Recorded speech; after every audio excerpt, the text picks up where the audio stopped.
मान लो आप निफ्टी की 3 मिनट कैंडल में ट्रेड कर रहे हो और अचानक जो प्राइस है वो एक ऐसे सपोर्ट लेवल पर आकर के रुक जाता है जो काफी पुराना काफी मजबूत सपोर्ट है। 28 डेज से भी सपोर्ट को निफ्टी ने इस प्राइस को ब्रेक नहीं किया है। अब आपको जब इतने लो प्राइस पर आता है तो आपको ऐसा लगता है कि यार मार्केट यहां से और क्रैश हो सकता है। तो ऐसे में जिन लोगों ने कॉल ऑप्शन बाय कर रखा था वो एग्जिट कर जाते हैं अपनी पोजीशन से, और जो लोगों को ये फ्रेश पोजीशंस बनानी होती है उनको लगता है कि मार्केट और ज्यादा गिर सकता है, सपोर्ट से नीचे जा सकता है, तो वो यहां पर पुट ऑप्शन को बाय कर लेते हैं, एंट्री ले लेते हैं पुट ऑप्शन में। अब ये दोनों ही एंट्री जो है वो गलत साबित हो सकती हैं, क्योंकि यहां पर इस सिचुएशन का आपने कंफर्मेशन नहीं किया है कि क्या ये एक रियल सिचुएशन है या एक ये ट्रैप है। तो आज के वीडियो में हम ट्रैप्स को कैसे आइडेंटिफाई करना है वो बात करेंगे, ओआई और पीसीआर डेटा का यूज करके। साथ में मैं आपको बताऊंगा कि कैसे आप जो है सही एंट्री और सही एग्जिट पॉइंट का एक्यूरेट अंदाजा लगा सकते हो। इन चीजों को, कुछ जो चीजें मैं आपको आज की वीडियो में सिखाने वाला हूं, जो ट्रैप्स हम सीखेंगे उन ट्रैप्स को कैसे आइडेंटिफाई करना है, सारी बातें आज की वीडियो में करेंगे। वीडियो को स्टार्ट करते हैं। मेरा नाम विकास मीना, आप देख रहे हैं डीमैट डाइव। और ये कोई वीडियो नहीं है, ये कोई प्रोपोगेंडा नहीं है, ये कोई प्रमोशन नहीं है। यहां पर मैं आपको ऑथेंटिक इंफॉर्मेशन दूंगा और आपको एक्यूरेट दिखाऊंगा कि कैसे आप उन चार्ट्स को आइडेंटिफाई कर सकते हो।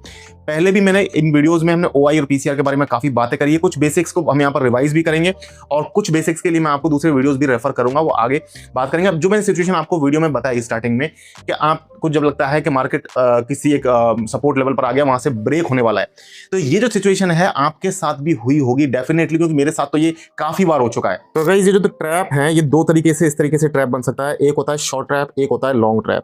पहले हम यहाँ पर शॉर्ट ट्रैप की बात करते हैं, जिसे बियर ट्रैप भी कहते हैं।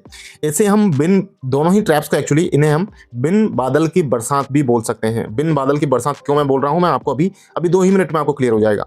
देखिए यहां पर क्या हो रहा है, जो फर्स्ट है बियर ट्रैप, इसमें क्या होता है कि मार्केट एक बुलिश डायरेक्शन में था ओवरऑल, लेकिन बीच में यहां पर एक ऐसा डाउनफॉल आता है। इस टाइम पर क्या होता है कि जो रिटेल ट्रेडर्स हैं जिन्होंने यहां पर कॉल पोजीशन बनाई हुई थी, वो अपनी कॉल पोजीशन को एग्जिट कर देते हैं और इस आने वाले आगे जो आने वाले बुलिश मूव का फायदा नहीं उठा पाते। साथ में जब मार्केट गिरता है तो कुछ लोगों को ऐसा लगता है कि यहां से मार्केट और गिर सकता है, तो कुछ लोग गलत पुट में भी गलत एंट्रीज ले लेते हैं। तो एग्जिट और एंट्री आपके यहां पर गलत कर दिए बियर ट्रैप ने।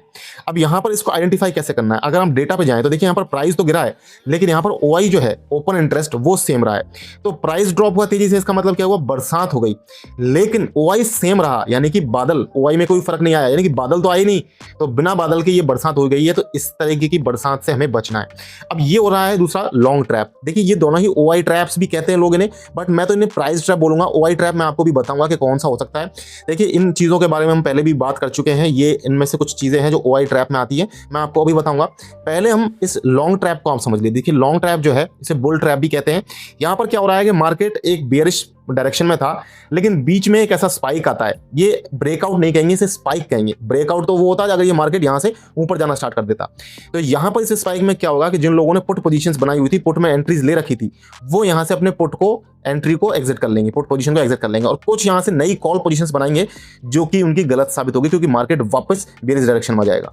तो ये जो इस तरीके की सिचुएशंस है, या इसको कैसे आइडेंटिफाई कर सकते हैं आप, ओआई को देख करके। ओआई यहां पर भी सेम रहता है, सिर्फ प्राइस बढ़ता है, यानी कि बरसात तो हुई लेकिन बादल आए नहीं। अब यहां पर क्या हो रहा है गाइस, देखिए इन चार चीजों को हमने पहले भी वीडियो में कवर किया है, एंड स्क्रीन पर आपको उस वीडियो का मैं लिंक दे दूंगा। बट इन चार चीजों के बारे में हमें यहां पर जानने की जरूरत इसलिए पड़ रही है क्योंकि इनमें से जो दो सिचुएशन है, शॉर्ट कवरिंग और लॉन्ग अनवाइंडिंग, ये एक्चुअली ओआई का ट्रैप हम इन्हें कहेंगे, ज्यादा सही होगा इन्हें कहे। थ्योरेटिकली लोग बोलते हैं इसको लॉन्ग ट्रैप को, और शॉर्ट ट्रैप को लोग ओआई का ट्रैप बोलते हैं। आप भी बोल सकते हो, लेकिन मेरे हिसाब से सिर्फ प्राइस ट्रैप है ओआई ने, क्योंकि यहां पर कोई चेंज नहीं दिखाया है। तो यहां पर ओआई जो है वो इन दोनों में, आप कह सकते हैं कि ये दोनों चीजों को आप आइडेंटिफाई कर लें अगर ओआई से, तो इन दोनों में होने वाले लॉस से आप बच सकते हैं। इसके बारे में भी बात करते हैं। तो गाइस पहले मैं आपको long buildup, short covering, long unwinding, इन चारों चीजों को ब्रीफ में एक बार समझा देता हूं, क्योंकि आगे जो हम बात करने वाले हैं एंट्री और एग्जिट किस तरीके से आपको ढूंढना है, वो आपको इन चारों को समझे बिना नहीं समझ में आएगा। तो देखिए यहां पर क्या होता है, लॉन्ग बिल्डअप में क्या होता है, लॉन्ग बिल्डअप और शॉर्ट बिल्डअप दोनों में ही क्या होता है, ओआई जो है वो बढ़ता है। ओआई का मतलब होता है ओपन इंटरेस्ट, और ओपन इंटरेस्ट का मतलब होता है कि मार्केट में नए लोग आ रहे हैं, नया पैसा इन्वेस्ट कर रहे हैं, ओआई बढ़ रहा है। और यहां पर जब लॉन्ग बिल्डअप, दोनों ही केस में लॉन्ग बिल्डअप और शॉर्ट बिल्डअप दोनों ही केस में ओआई बढ़ रहा होता है। लॉन्ग में क्या होता है, प्राइस भी बढ़ता है ओआई के साथ में, तो प्राइस भी बढ़ रहा है और ओआई भी बढ़ रहा है, तो इसका मतलब लॉन्ग बिल्डअप हो गया, यानी कि बुलिश पोजीशन बन रही है। तो आपको वहां पर मैंने पहले ही बता रखा है कि क्या बाय करना है क्या नहीं करना, मैं दोबारा नहीं बताऊंगा, एंड स्क्रीन पर आप उस वीडियो को देख लेना। अब दूसरी जो सिचुएशन है शॉर्ट बिल्डअप, वहां पर क्या हो रहा है कि ओआई तो बढ़ रहा है लेकिन प्राइस जो है वो गिर रहा है, यानी कि बियरिश पोजीशन हो रही है। अब जो दो सिचुएशन होती है, शॉर्ट कवरिंग और लॉन्ग अनवाइंडिंग, इनमें एक्चुअली क्या होता है कि यहाँ पर जो है ओआई है वो ओआई घटता है, और शॉर्ट कवरिंग में तो प्राइस बढ़ता है और लॉन्ग अनवाइंडिंग में प्राइस घटता है। लेकिन शॉर्ट कवरिंग और लॉन्ग अनवाइंडिंग दोनों में ही ओआई जो है वो घट रहा है। अब ओआई घटने का मतलब क्या हुआ कि लोग जो है, जो पुराने बायर्स थे जिन्होंने कॉल पोजीशंस बनाई हुई थी, वो अपनी लॉन्ग पोजीशंस को यहां से एग्जिट कर रहे हैं। इसका मतलब ओआई जो है वो घट रहा है, तो लोगों का इंटरेस्ट मार्केट से कम हो रहा है। तो ऐसी सिचुएशन में यहां पर ट्रेंड रिवर्सल आने के चांसेस होते हैं। तो आपको ऐसे टाइम पर जो है वो ट्रेड नहीं लेना चाहिए, मैंने आपको पहले भी बताया। अब आपको एंट्री और एग्जिट लेने के लिए ओआई की कैसे हेल्प करनी है और वो कौन सी 4 चीजें हैं जिनको देख करके आप एक्यूरेट एंट्री और एग्जिट जो है वो एनालिसिस कर सकते हो, पता लगा सकते हो। बहुत से लोग यही मार खा जाते हैं, ट्रैप्स में फंस जाते हैं, और ये जो ट्रैप की सिचुएशन है इनसे ऑप्शन ट्रेडिंग में बचा नहीं जा सकता, क्योंकि ये स्मार्ट मनी जो मूव है, जैसे मैंने आपको जो ट्रैप बताए, तो वो ट्रैप आते ही इसीलिए हैं क्योंकि कई सारे लोग हैं वो अपनी बहुत सी पोजीशंस को एग्जिट कर देते हैं। जो स्मार्ट मनी है, बड़ा पैसा जिनके पास, तो वो जब मार्केट से अपनी पोजीशन को एग्जिट करते हैं तो हमें ऐसा लगता है कि एक स्पाइक आया है, यहाँ पर शायद ट्रेंड रिवर्सल हो सकता है, ब्रेकआउट हो सकता है, तो एक्चुअली वो होता नहीं है। अब आपको कैसे एग्जिट और एंट्री का पता करना है, 4 चीजों को देख करके मैं आपको बताता हूं। सबसे पहले बात करते हैं निफ्टी में, अगर आपको कॉल बाइंग में एंट्री लेनी है तो कब लेनी चाहिए। पहली जो चीज आपको देखनी चाहिए वो है कि रेजिस्टेंस ब्रेक हो रहा है या नहीं हो रहा। रेजिस्टेंस ब्रेक का मतलब ये है कि प्राइस एक ऐसे पॉइंट से ऊपर चला गया है जो काफी दिनों से जिस प्राइस से ऊपर निफ्टी या जो भी बैंक निफ्टी वो नहीं जा पा रहा था। इस सिचुएशन को अगर आप ओआई के साथ ऐड कर दें, यानी कि अगर ओआई भी साथ में बढ़ रहा है, प्राइस तो बढ़ रहा है, रेजिस्टेंस ब्रेक हो रहा है और ओआई भी बढ़ रहा है, तो ये पोजीशन एक्चुअली बन गई लॉन्ग बिल्डअप की, तो बुलिश पोजीशन का यहाँ से साइन आ गया। अभी मैं आपको पुट बाइंग कैसे करनी है या कॉल ऑप्शन से एग्जिट कब लेना है वो भी बताऊंगा, लेकिन उसके साथ पहले वो 2 चीजें और जो इन दोनों चीजों के साथ में आपको देखनी है कॉल बाइंग में एंट्री लेते टाइम। तीसरी जो चीज आ रही है एक्चुअली यहाँ पर, वो है आपको 3 मिनट का कैंडल नहीं देखना है। आप 5 मिनट और 10 मिनट का या 15 मिनट का कैंडल अगर आप देखेंगे तो आपको ज्यादा अच्छे से आप ट्रेड कर पाएंगे, ज्यादा अच्छे से प्रॉफिट कर पाएंगे।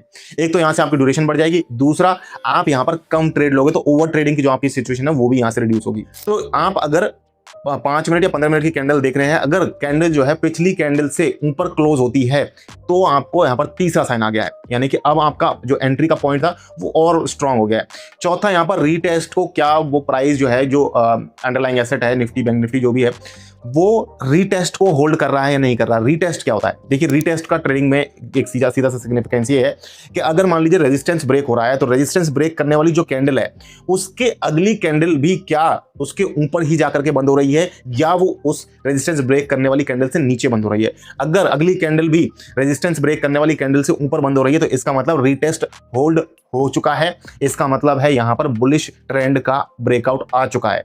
तो इस तरीके से इन चारों सिचुएशंस अगर मैच करती है तो यहां पर आप कॉल ऑप्शन को बाय कर सकते हो। 4 वो चीजें जिनसे आपको पुट ऑप्शन में एंट्री लेनी चाहिए या कॉल ऑप्शन की आपने अगर बाइंग बना रखी है कॉल में तो उसको आप कैसे एग्जिट करोगे, दोनों का एक ही मतलब है। तो यहां पर जो 4 चीज आ रही है, पहली जो चीज आ रही है यहां पर सपोर्ट जो है वो ब्रेक होना चाहिए। सपोर्ट ब्रेक का मतलब ऐसा पॉइंट है जो काफी दिनों से जिसको अंडरलाइंग एसेट ने तोड़ा नहीं है, निफ्टी बैंक निफ्टी का प्राइस उससे उस पॉइंट से नीचे नहीं गया है, तो आपको अगर वो सपोर्ट टूट रहा है तो पहला आपको यहां पर साइन आएगा, दूसरा आपको कंफर्मेशन आएगा ओआई से। अगर ओआई इस टाइम पे बढ़ रहा है तो ये जो सिचुएशन बन जाएगी, प्राइस नीचे आया और ओआई बढ़ा, यानी कि ये आगे सिचुएशन आपकी शॉर्ट बिल्डअप यानी कि नीचे की तरफ जा रहा है मार्केट।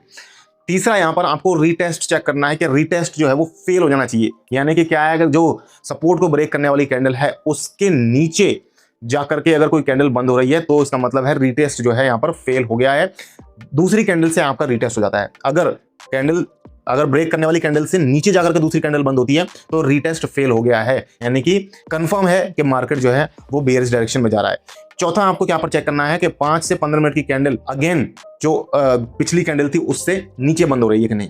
तो इस तरीके से इन चारों चीजों को अगर आप देखेंगे तो आप पुट में कब एंट्री लेनी है उसे ठीक से एनालाइज कर पाओगे, और साथ में कॉल ऑप्शन की एंट्री को आपको कब एग्जिट करना है, कॉल की पोजीशन को कब खत्म करना है, स्क्वायर ऑफ करना है, वो आप यहां से पता कर पाओगे। गाइज अगर आपको ये वीडियो पसंद आया है तो आपको लाइक मत कीजिए, शेयर मत कीजिए, कमेंट मत कीजिए, कुछ भी मत कीजिए, आप सिर्फ इसको हाइप करें। हाइप कैसे करेंगे, आप नीचे कमेंट सेक्शन में जाकर के आप अगर स्वाइप करेंगे राइट तो आपको हाइप का वहां पर ऑप्शन दिखेगा। अगर आप हाइप करेंगे तो हमारा चैनल काफी पुराना होने के बावजूद भी आज तक हमारी वीडियोस जो है वो बहुत ज्यादा वायरल नहीं हुए, हमें वीडियो वायरल होने में हमारे में हेल्प मिलेगी। अगर आपको पसंद आए तो प्लीज हाइप करें, और साथ में आप सब्सक्राइब भी कर सकते हैं हमारे चैनल को इसी तरीके के लगातार वीडियोस को देखने के लिए। मैं मिलूंगा गाइस नेक्स्ट वीडियो में, तब तक के लिए मुझे दीजिए इजाजत। जय हिंद, जय भारत। और साथ में आप हमारा जो इसका अगला पार्ट है, इसके जो पुराने पार्ट है एक्चुअली वो आप देख सकते हो, जो हमारे ओआई के ऊपर दूसरे वीडियोस आए हैं वो आपको एंड स्क्रीन पर मिल जाएगा। आज के लिए इतना, गाइस मैं मिलूंगा नेक्स्ट वीडियो में, तब तक के लिए मुझे दीजिए इजाजत। जय हिंद, जय भारत।